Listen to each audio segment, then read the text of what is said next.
Hi, this is David with David's Tutorials. In today's video, I'd like to urge you, don't follow the mob. Now, to tell you why I'm urging you not to follow the mob, I'm going to tell you three things. The first is my definition of what I mean by a mob. The second thing is I'm going to give you three examples of how mobs have had a huge impact on the history of the world. And the third thing is I'm going to make some suggestions on what you can do if you feel yourself being influenced to join a mob. Let's get started. In this context, a mob is a group of 20 or more people, and it could be up to 100, it could be up to 1,000, it could be several thousand people if you got a mob on the internet, but it's a mob of people who act emotionally rather than rationally to try to accomplish something by influencing people to do something that they really weren't prone to do in the first place. This is basically what a mob is. Now, a mob exerting this influence can do so by pressuring people or agencies or governments or political representatives through either fear of retaliation or other actions, or even shouting down the viewpoints of people that they don't really agree with.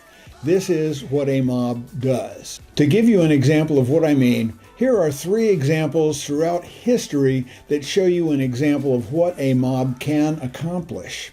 The first example happened in the year 1 AD when Jesus was on trial in front of Pontius Pilate, and Pontius Pilate really did not want to punish Jesus. He didn't really think he had done anything wrong. He had certainly broken no Roman laws. But the mob of the Pharisees or the Sadducees or whoever they were shouting him down and shouting, "Crucify him, crucify him." And we all know what happened from there. That was a mob that shouted down a government official and caused him to do something he really didn't want to do. The second example happened during the French Revolution in the late 1700s when political radical mobs stormed the streets, had riots, and they exerted massive influence on the revolutionary government in France to get them to kowtow to their opinions and what they wanted to do. And the result was we had the Saturday Massacre, we had the execution of King Louis XIV and Queen Marie Antoinette. From the viewpoint of history, that might have been a good thing simply because it ushered out the era of monarchy in France and ushered in the era of democracy. And we're not going to go into what's happened since then because that's not what this video is about. It's simply about what the effect of a mob can be.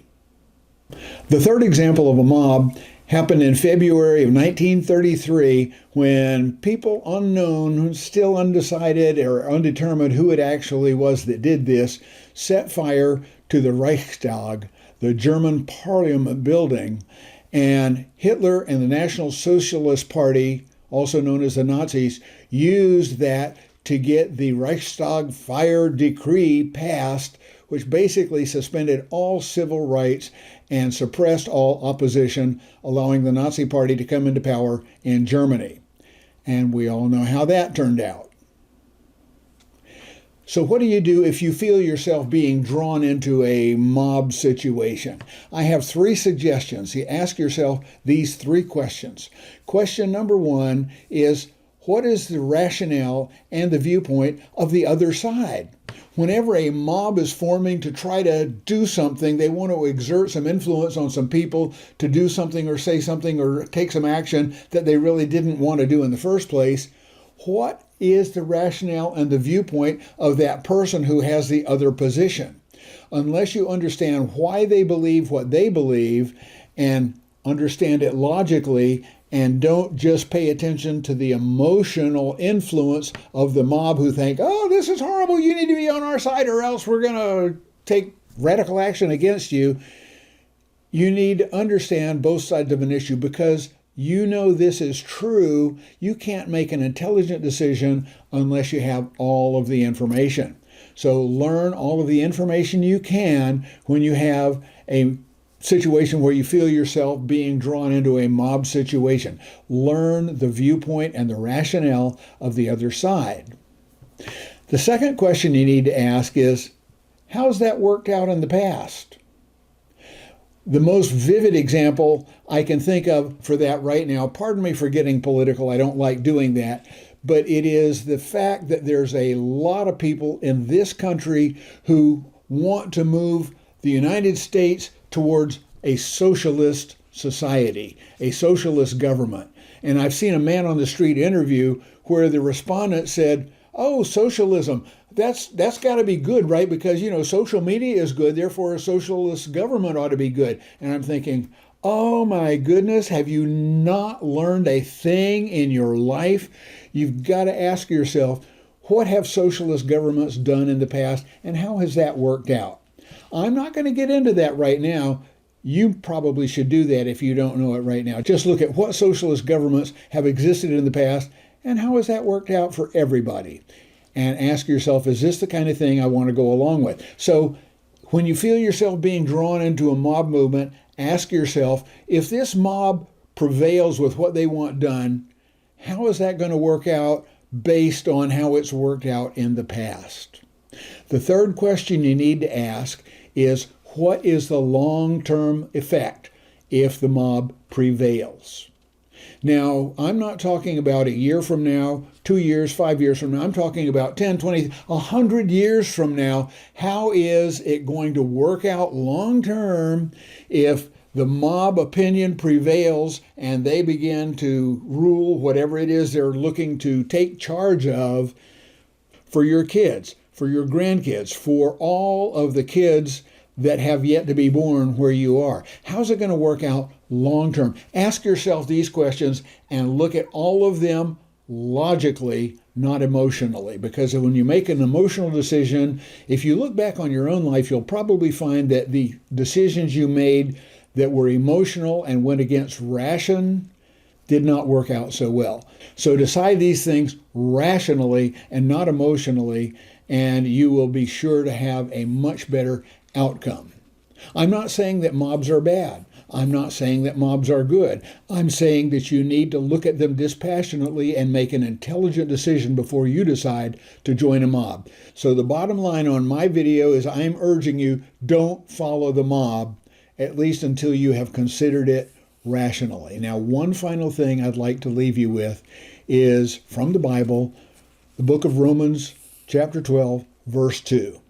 And this verse says, "And do not conform yourself to this world, but be transformed by the renewal of your mind, that you may prove what is that good and acceptable and perfect will of God."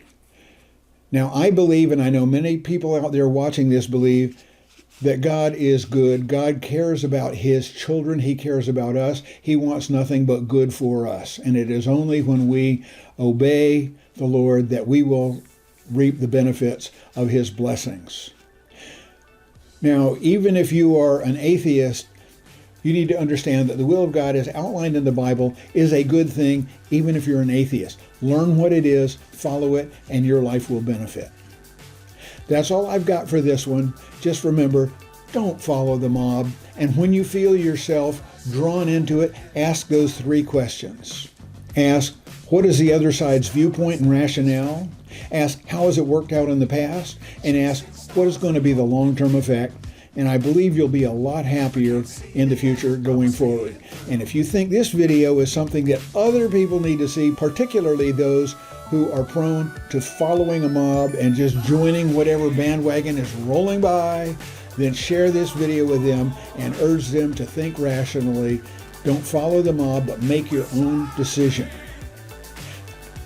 If you thought the video was worth sharing, then use the share button down there and share it on social media, share it with somebody else via email, pass it on to somebody, and just recommend it to them. Also, please give me the thumbs up, and that will let me know that you thought it was a valuable video, and I'll keep making more like this, and it will also let the YouTube robots know that you thought it was good, and they should recommend it to other people. leave me a comment down in the comment section below. And if you don't see it, then you're probably not on the YouTube channel. Just click on the YouTube logo in the bottom right or bottom left-hand corner, and that'll take you right to the YouTube platform where you can leave a comment and let me know what you thought of this video, if you're going to do anything different in your life because of it, okay? Also, if you're already a subscriber, I thank you so much. I appreciate every single one of you. And if you're not, go ahead right now and click that subscribe button and then the bell icon so YouTube will let you know by email when I post another great video right here on David's Tutorials and Vlog channel. And in the meantime, everybody have a marvelous day. Take care, and I'll see you in the next video. Bye-bye.